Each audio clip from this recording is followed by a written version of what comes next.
रात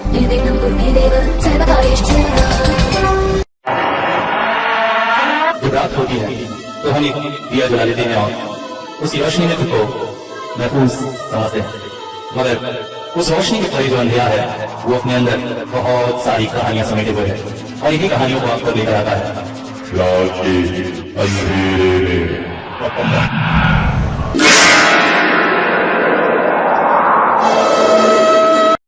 नौजर में। नमस्कार, आदाब, सत श्री अकाल, गुड इवनिंग दोस्तों। कहानी और हॉरर स्टोरीज तो आप लोगों को रोज सुनाता हूँ, मगर आज बात एक मानसिक विकृति की। कहानी थोड़ी सी एडल्ट है, इसलिए आप लोगों से निवेदन है कि अपने विचार अनुसार ही कहानी को सुनिएगा। सरकारी दफ्तर में नौकरी हर इंसान की इच्छा होती है, और जब राजीव को ऐसी ही सफलता मिली तो फिर ये नौकरी कैसे छोड़ता। हालांकि पोस्टिंग दूर तमिलनाडु के जंगलों में थी। यहाँ पर राजीव गांधी रिजर्व फॉरेस्ट में उसे नौकरी मिली थी। शहर से दूर गांव बस्ती भी कम ही थी। आने जाने के लिए साधन बोले तो सरकारी जीप ही थी। ऑफिस क्या, एक तरह से छोटा सा भारत कह सकते हैं। मुख्य अधीक्षक चिरंतन बाबू बंगाल से थे। इसके अलावा के रामास्वामी जी केरल से थे। साथ ही वरुण भोसले थे जो महाराष्ट्र से थे।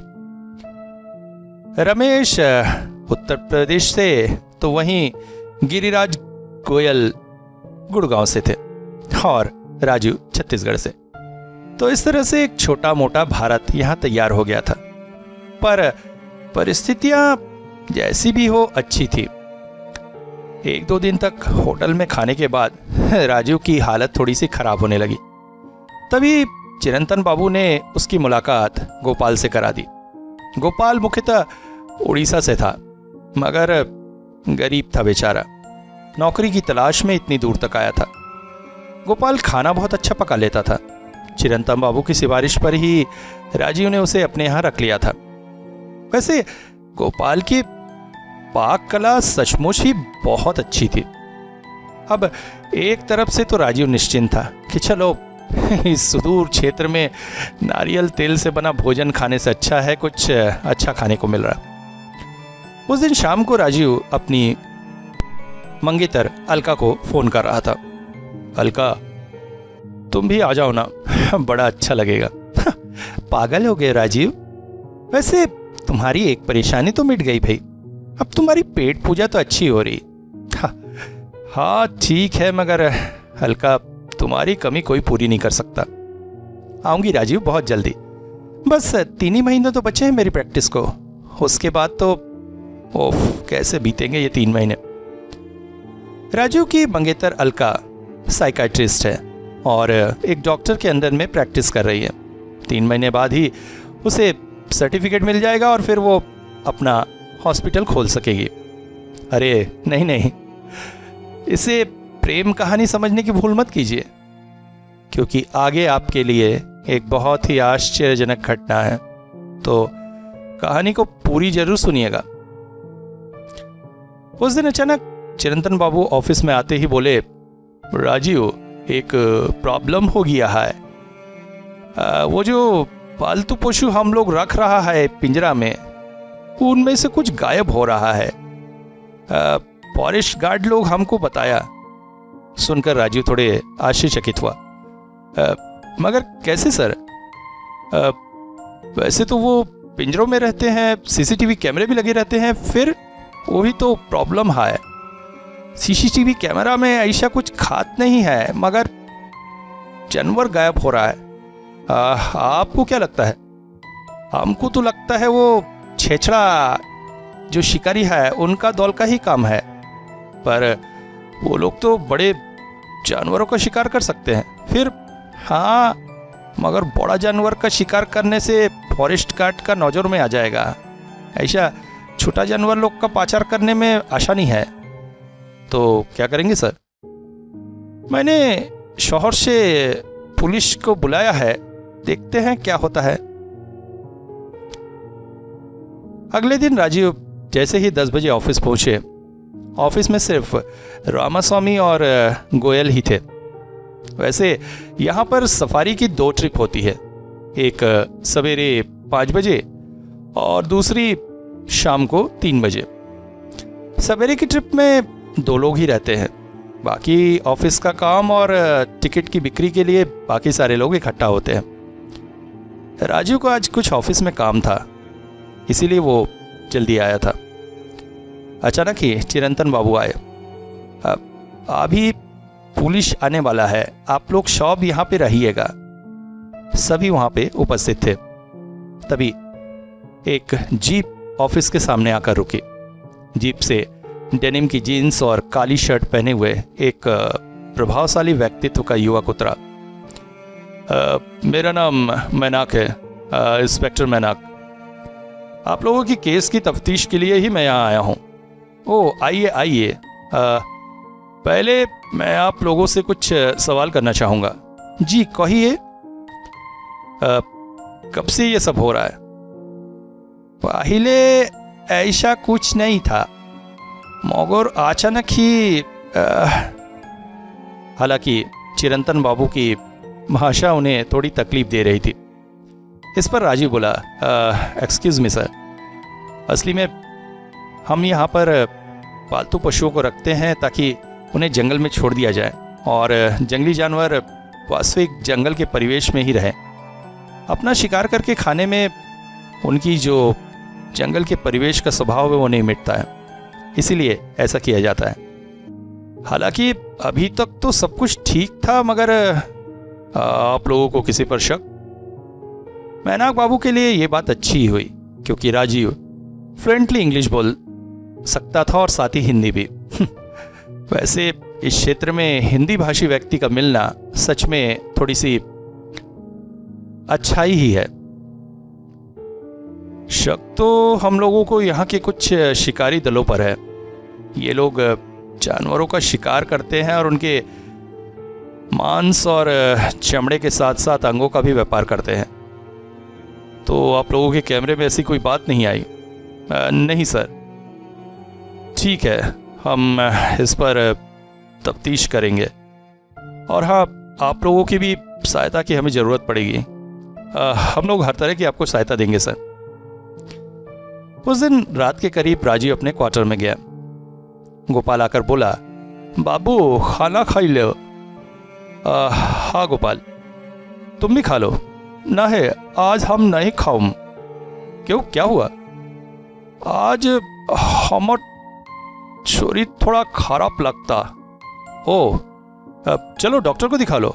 नहीं नहीं बाबू, ऐसा कोई बात नहीं, थोड़ा आराम करता है, ठीक हो जाएंगे। अच्छा ठीक है, रात को अगर कुछ लगे तो बताना। रात में अचानक राजीव को फोन बज उठा। देखा तो रात के 4:30 बज रहे थे। चिरंतन बाबू का नंबर था। Hello sir. राजीव, अभी ऑफिस पहुंचो, इंस्पेक्टर साहब आए हैं, कुछ जरूरी बात करना चाहते हैं। चौंक उठा था राजीव। तुरंत ही गाड़ी लेकर ऑफिस पहुंचा। ऑफिस में लगभग सभी स्टाफ थे। चिरंतन बोले, देखिए, आप लोगों के यहाँ पर कोई बहुत बड़ी परेशानी दिखाई दे रही है। असली में मैंने आप लोगों को बिना बताए ही जंगल में कुछ कैमरे लगवाए थे और उन कैमरों की जो फुटेज है वो काफ़ी आश्चर्यजनक है। इसके बाद उन्होंने सीसीटीवी फुटेज कंप्यूटर पर चला दिए। सब आश्चर्यचकित होकर उन फुटेज को देख रहे थे। अंधेरे में एक सीसीटीवी पर अजीब से एक जानवर की आकृति प्रकट हुई जो देखने में कुछ कुछ इंसान की तरह ही थी, मगर 2 पैर और 2 हाथ पर बल देकर चल रही थी। अंधेरे में उसका चेहरा नहीं दिखाई दे रहा था। धीरे धीरे वो जानवरों के पिंजरे के पास आई और अचानक ही एक हाथ से पिंजरे का दरवाज़ा खोल दिया और दूसरे हाथ से एक बकरी की गर्दन पकड़कर उसे बाहर निकाला और फिर पिंजरे का दरवाज़ा बंद कर दिया। सभी आश्चर्यचकित हो उठे। ये क्या जानवर हो सकता है? हमको तो मंकी मैन जैसे कुछ लगता है सर। ऐसा कुछ होता नहीं है साहब, हमारे दिल्ली में भी मंकी मैन के बारे में बस अफवाह उड़ी थी, मगर फुटेज तो आपके सामने है सर। ऐसे इसका चाल गोरिल्ला या बनमनुष्य के जैसे नहीं है, थोड़ा सा अलग है, देखिए। सब फिर से फुटेज को गौर से देखने लगे। मगर अगर ये इस तरह से जानवर ले जा रहा है तो उनका शरीर हमको नहीं मिल रहा है क्यों? लगता है पूरा जानवर ये खा देता है। ओफ, आप एक और बात, आपका सीसीटीवी में ये पकड़ाया हमारे में क्यों नहीं पकड़ाता है? वही तो आश्चर्यजनक बात है। आखिर आप लोगों के सीसीटीवीज इसे पकड़ क्यों नहीं पाए? खैर, जो भी हो, जरा सावधान रहिएगा। हम सर्च पार्टी और बढ़ा रहे हैं, जल्द से जल्द हमें इसे पकड़ना है। राजीव ने अलका को इस बारे में बताया। सुनकर अलका थोड़ा डर गई। ओह, ये ऐसा खतरनाक जानवर? राजीव, तुम थोड़ा संभल कर रहना। अगले दिन अलका ने राजीव को बताया कि वो और अलका की माँ बहुत जल्द उसके पास आ रहे हैं। राजीव खुशी हुआ। इधर गोपाल की तबीयत और खराब हो रही थी। अचानक ही राजीव ने उसे देखकर कहा, अरे तुम्हारी आंखें इस तरह से लाल क्यों हैं? बुखार तेज है क्या? हाँ बाबू, ज्वर थोड़ा तेज हो गया है। तो चलो डॉक्टर के पास। हम चाचा के साथ गया था, डॉक्टर दवाई दिया है। ओह ठीक है। उस दिन राजीव के घर में जैसे हलचल सी मची थी। अलका और उसकी माँ के आने से घर में खाना पीना एक छोटी सी पार्टी जैसी थी। दिन काफी अच्छा बीता। रात में जब राजीव सो रहा था तो एक बार फिर से फोन बज उठा।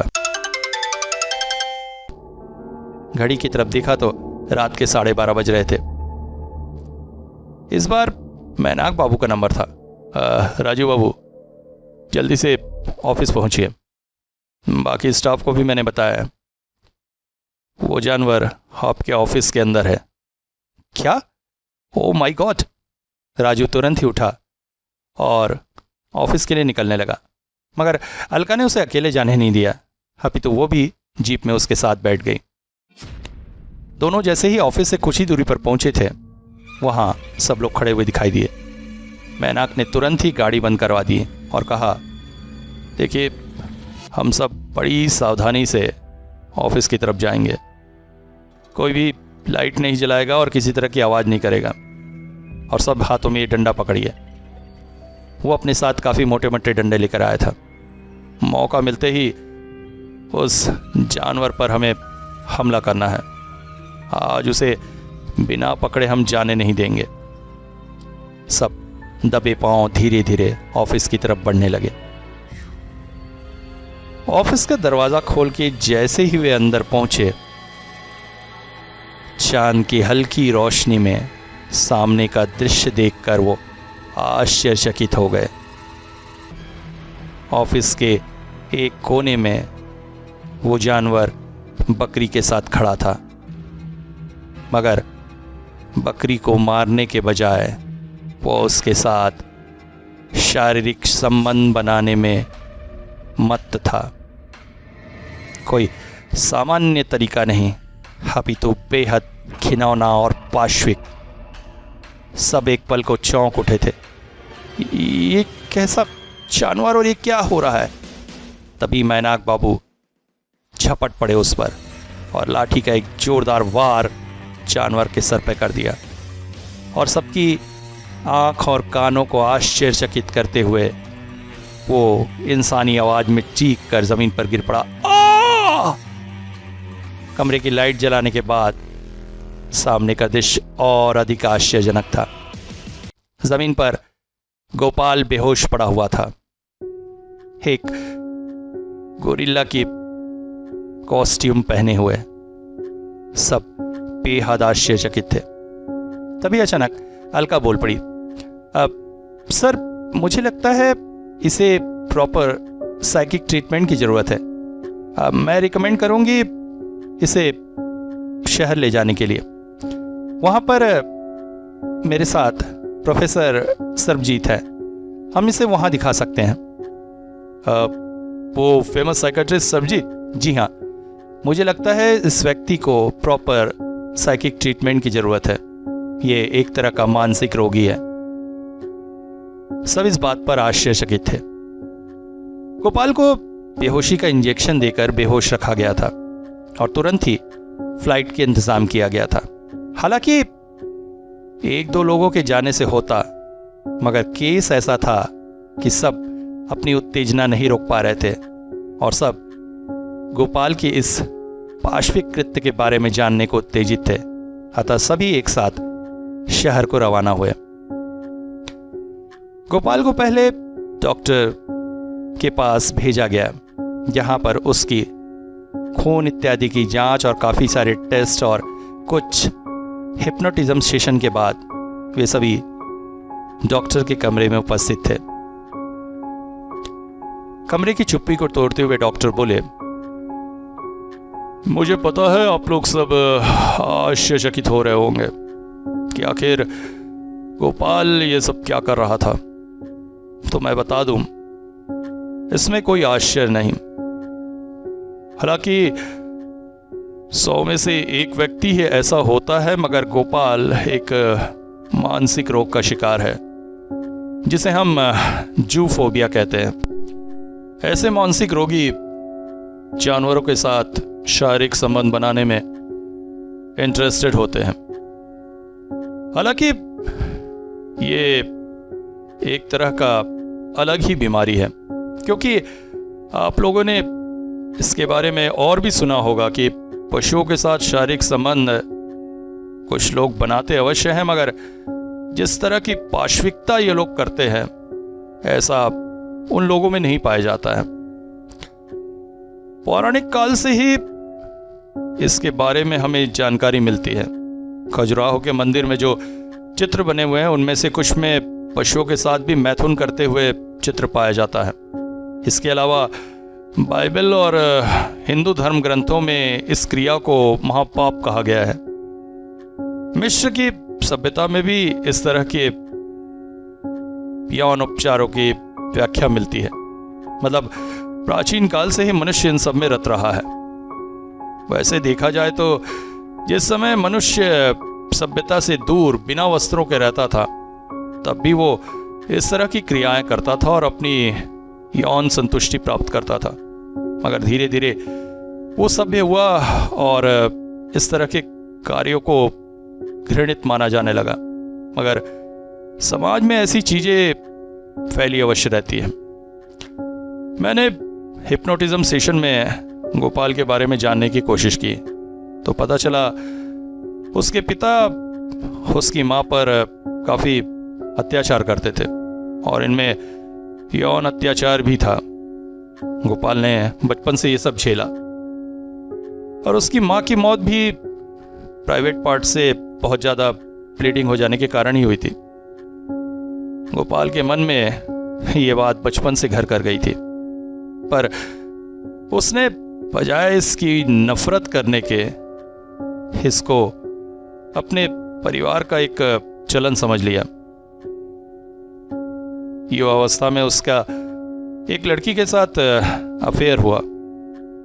वहां पर उसने भी उस लड़की के साथ वैसे ही पाशविक वृत्ति करने की कोशिश की, जिसके फल में उसका अफेयर टूट गया और वो अकेला हो गया। इसके बाद भी एक दो बार उसने ऐसी कोशिश की, मगर उन लड़कियों ने उसे दुत्कार दिया। गोपाल मन ही मन कुंठित रहने लगा। तभी उसे अपने घर के पालतू पशुओं के साथ अपनी इस कुंठा को मिटाने का अवसर दिखाई दिया, मगर वहां भी वो सामान्य नहीं अपितु पाशविक वृत्ति से काम करता था। समय अनुसार जब उसकी परिस्थितियां विकट हुई तो नौकरी की तलाश में वो यहां आ गया, मगर यहां पर भी उसकी कुंठा बनी रही और अपनी यौन उत्तेजनाओं को शांत करने का साधन उसने यहाँ के पालतू पशुओं के माध्यम से किया। ये बात अलग है कि अपने उत्तेजना मिटाने के पश्चात वो इन जानवरों को मार डालता था और बाहर बहती नदी में बहा देता था, जहां लाशें बहकर या तो दूर चली जाती थी या फिर जंगल के पशुओं द्वारा खा ली जाती थी। डॉक्टर, एक बात नहीं समझ में आई, राजू बोला। अगर वो ऐसा करता था तो उसके बाद जानवर को मार क्यों देता था? देखिए, वो जो भी करता था वो काफी पाशविक और घृणित होता था, इसलिए उसके बाद जानवर अगर किसी के हाथ लग जाते तो लोगों में बात फैलने का डर होता था। इसके साथ साथ ये भी देखा जाता है कि जूफोबिया के मरीज को जानवर का धर्षण करने के बाद उसे मार डालना बहुत पसंद होता है, इसीलिए गोपाल शायद ऐसी हरकतें करता था। मगर ये बात मानना पड़ेगा कि इस प्रक्रिया को करने के लिए उसने जो जानवर के ड्रेस का साधन खोजा वो काफी चतुराई से किया। और वो सीसीटीवी के फुटेज, वो सीसीटीवी लगे होने की जगहों के बारे में जानकार था, इसीलिए काम करने से पहले सभी सीसीटीवीज को कपड़े आदि से ढक देता था। इसी वजह से आप लोगों के पास कोई फुटेज नहीं है। मगर जब इंस्पेक्टर साहब ने अलग सीसीटीवी कैमरे लगाए तो इसके बारे में उसे जानकारी नहीं थी, इसीलिए वो फंस गया। मगर उस दिन वो ऑफिस में ऐसा क्यों कर रहा था, जबकि पहला तो उसने जंगल में ही किया है? ये बात मैं आप लोगों को बताता हूं, इंस्पेक्टर मैनाक बोले। उस दिन हम लोग राजू बाबू के यहाँ बैठकर बातचीत कर रहे थे और इसी विषय पर बात हो रही थी। गोपाल ने शायद इसे सुन लिया था और उसे पता चला था कि उसका काम पकड़ा गया है। तब उसने जंगल में लगे सीसीटीवीज के सामने यह सब करना उचित न समझा और ऑफिस को ही रात को सुनसान और निरापद पाया। या एक बात और बता दूं, जो लोग जानवरों के साथ ऐसे काम करते हैं उनको बहुत जल्दी ट्रांस डिजीज होने की संभावना होती है। हालांकि एड्स इंसानों में फैलता है, मगर उतनी तेजी से नहीं जितनी तेजी से जानवरों के साथ किए गए इन कर्मों से होने वाली बीमारी है। गोपाल भी ऐसी ही एक बीमारी से ग्रसित हो गया है, मगर उसने डॉक्टर को दिखाना उचित नहीं समझा, क्योंकि उसे डर था कि उसकी बीमारी पकड़ी जाएगी तो उसका ये राज भी सबके सामने खुल जाएगा। अभी ब्लड टेस्ट से ये बात पकड़ाई है। सुनकर सभी आश्चर्यचकित थे। एक सीधा साधा सा कम बोलने वाला युवक एक मानसिक रोगी हो सकता है, ये किसी की भी सोच से परे था। तभी डॉक्टर दोबारा बोले, देखिए, आप लोग ये समझ रहे होंगे कि उस जैसा सीधा साधा व्यक्ति ऐसा कैसे कर सकता है। तो अधिकतर केसेस में यही देखा गया है कि इस तरह का मानसिक रोगी दूसरों के सामने बहुत सीधा साधा और शांत बना रहता है। कोई विश्वास नहीं करेगा कि वो ऐसे काम कर भी सकता है, मगर अपनी उत्तेजना को मिटाने के लिए वो किसी हद तक भी जा सकते हैं। और ये काम वो अक्सर नहीं करता था, अपितु जब कंट्रोल से बाहर हो जाता था तभी ऐसे काम करता था। और ऐसे में अपने आप को छुपाने के लिए उसने बहुत अच्छी जगह चुनी, और वो थी राजीव बाबू का घर। रात में जब राजीव थक हार कर सो जाते थे तब वहां से जानवरों के पिंजरे तक पहुंचने में उसे ज्यादा समय नहीं लगता था। तो डॉक्टर, अब इसका इलाज क्या है? देखिए, उसे प्रॉपर काउंसलिंग और मेडिकेशन के बाद ठीक किया जा सकता है। वैसे अगर सही ट्रीटमेंट मिले तो ऐसे मरीज ठीक भी हो जाते हैं, पर उसके साथ साथ आप लोगों के सहायता की भी जरूरत पड़ेगी। आप लोगों को उसे एक स्वस्थ और अच्छा वातावरण प्रदान करना होगा। उसे महसूस कराना होगा कि उसने कोई बहुत बड़ा पाप नहीं किया है, अभी तो दूसरे मरीजों की तरह वो भी एक मरीज ही है। और फिर हमारी दवाइयां उसे पूरी तरह से स्वस्थ कर देंगी। डॉक्टर के चेंबर से निकलकर सभी उस कमरे की तरफ गए जहां पर गोपाल को रखा गया था। गोपाल इस वक्त गहरी नींद में था। सब उसे निहार रहे थे और मन ही मन सोच रहे थे जितनी जल्दी हो सके इस बेचारे को ठीक करना है।